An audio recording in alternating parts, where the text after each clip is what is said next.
Hello, everyone. Welcome to the Redmen TV. It is daily news. It is the Monday, and I've just very quickly realised that I didn't have my notes in front of me, which basically would have meant me just rambling on here for 5 to 10 minutes, with no general idea of what I was supposed to be covering. But no, I've got them. They were there. They were upside down. I've sorted that problem. Hi. Welcome. Hello, LFC Spectre, for the first comment as well, and presumably the first like. Yeah, loads of stuff to get through actually. It's going to be a bit of a slow news time, I think, over the next coming days, because obviously Liverpool have gone over to Dubai to do some warm weather training and what have you.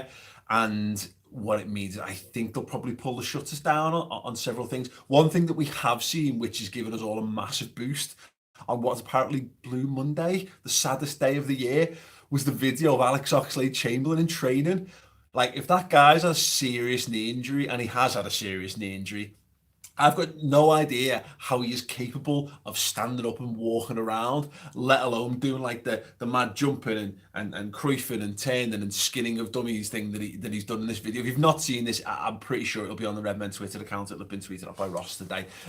But yeah, absolutely fantastic. He's done a few of these videos now, and every single time I see one, easy for me to say, it makes me feel so happy. Such a good guy, such a hard worker, such a brilliantly talented footballer as well.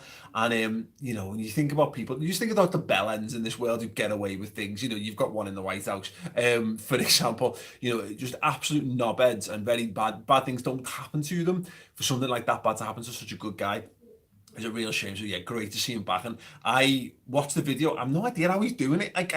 It's the skill on display is next level. That's why he's an elite Premier League footballer and we're not, guys. So yeah, great. And the whole cliche of it, it'll be like getting a new sign. Don't know how much he's going to be able to contribute, and I can see why Klopp's been getting carried away. In fact, he said it himself. He said in the last press conference before the weekend, I got a bit carried away with seeing him, because look how good he looks on the ball, look how fit he looks. I can't wrap my head around how he's not available to me, basically. But he's obviously said that he put a bit of pressure on the fitness department by saying that he'd be back in the next couple of weeks. But he said probably the end of February, start of March. Absolutely fantastic. If we can get him just in and around the squad, what a lift that's going to be to everyone. So yeah, great, very, very good. And if you've not seen that video, I highly recommend checking it out. Little bit of news then. Glenn Johnson, former Liverpool fullback Glenn Johnson, has announced his retirement from football. My initial reaction to this was a bit like, "Way, Glenn Johnson, John Glenson," as long-time viewers of the channel will remember we used to call him, because he was brilliant when we signed him, and then he just became poo, and then he ended up at Stoke. 200 appearances he made for Liverpool, which is actually the most appearances he made for any of the football clubs that he played for. He should be getting, when I say he should be getting counted as a Liverpool legend. And when I say a Liverpool legend, I don't mean like Rush or Dalglish or Gerrard. I mean like, when you do legends teams, like masters teams, he should be in contention for the Liverpool side, because again, he's played the most games of any of his teams for Liverpool. But we never quite took to him. I think he fell foul of that notion of, after 2008, 2009, Rafa Benitez tried to make his side more attacking, and he swapped him in for Arbeloa, and he swapped Aquilani for Xabi Alonso. Oh, never worked, did it? Never really worked for us. So yeah, it's Glenn Johnson. He never really scaled the heights for us. I don't think that's entirely his fault. If you look at some of the Liverpool teams that he ended up playing in, I think it's fair, and I think injuries took the toll. He was never quite the impact that he could have done.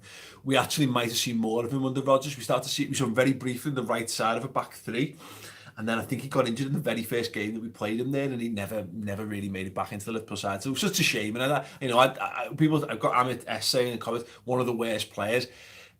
When he was good, he was very, very good. But when he was bad, he was very, very bad. And there was no reason for that, because he was such a good and talented lad. But yeah, 9 goals and 19 assists for Liverpool in his 200 games. Obviously not with us this, but in total he won 2 Premier Leagues, 1 FA Cup and 2 League Cups. So yeah, all the best, Glenn Johnson. I'll be perfectly honest. I'm going to say nice things about him, because I really want to get him on the show or get him on the Anfield Lap for interview. So Glenn, if you are watching that, always liked you. No, actually, it's not true. But I will give you a fair hearing in an interview. It'll be very, very good, mate. Join us. Yeah. So,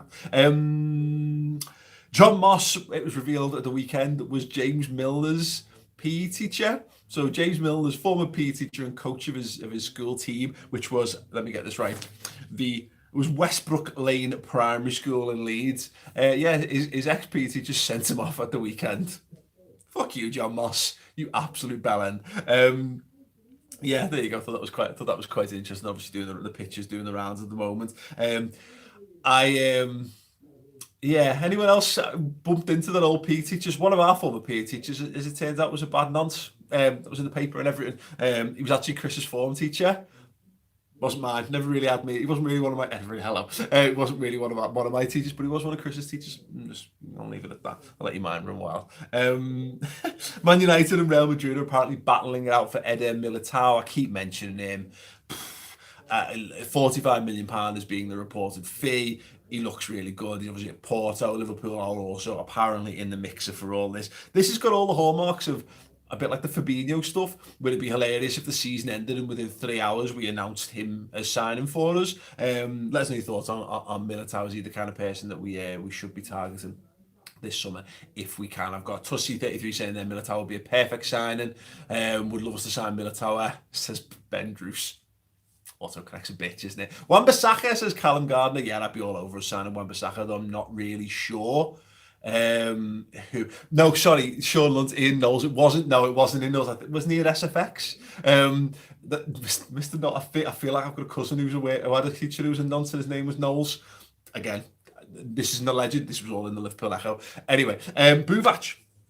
It's been announced that Liverpool Echo covered this yesterday that Željko Buvac has officially left his role as Jurgen Klopp's assistant manager. Now, most people would be like, that was ages ago. He left in like April. But sorry, I've seen comments of people saying what's a nonce. Not for me to tell you on this channel. Ask that, that weird uncle you've got at parties that basically is a little bit too physically friendly. Ask your dad about him. No, Buvac, Liverpool basically. It's been up in there. No one really knows the true story on this. He left for personal reasons. The rumours were that he had a bit of a falling out with Klopp and he'd grown distant in the last couple of months and he wasn't being asked. He wasn't being consulted on a lot of the tactical stuff, and more Klopp was turning to other people in and around his coaching staff for stuff. So, and then other people saying he'd left for personal reasons, as in like his father was ill or what have you. But we know that Pep Linders came back to the club. He'd been at NEC as a manager. That didn't work out. He came back into the coaching staff. We've seen him very prevalent this year.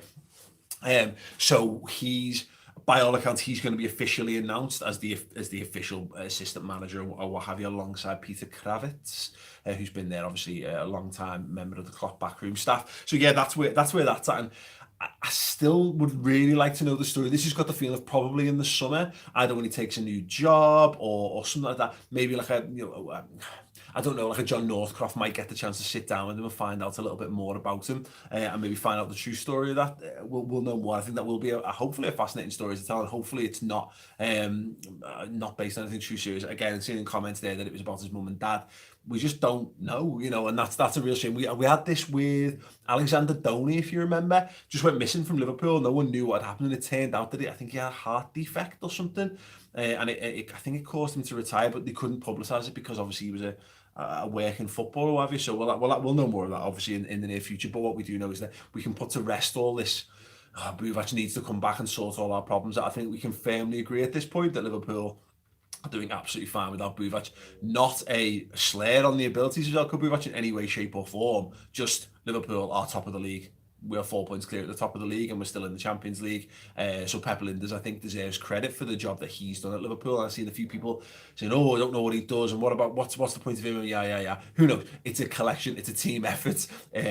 Klopp likes to rely on people. He likes to rely on his coaching staff. He likes to delegate things to people who he trusts know areas of the job better than he does, and he clearly likes Linders. He's been an important part of Liverpool, working in that gap between the academy and the senior team. He had like that middle group for a while, didn't he, which had like Trent and Woodburn and stuff and what have you. So looks like he's doing a good job, and you can't really argue with the results of Liverpool being where they are in the league. So yeah, there's no thoughts on anything we've discussed in the comments below and all of that. If you can do it, we're 136 likes right now as the video is live. If you can get that, let's get that to 250 before we sack it off.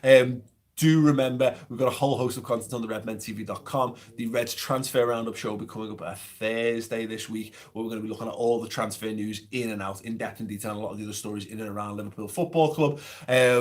Sorry, I love seeing the comments, some of the stuff. Buvac, I can either the good one. No, we can neither confirm nor deny that.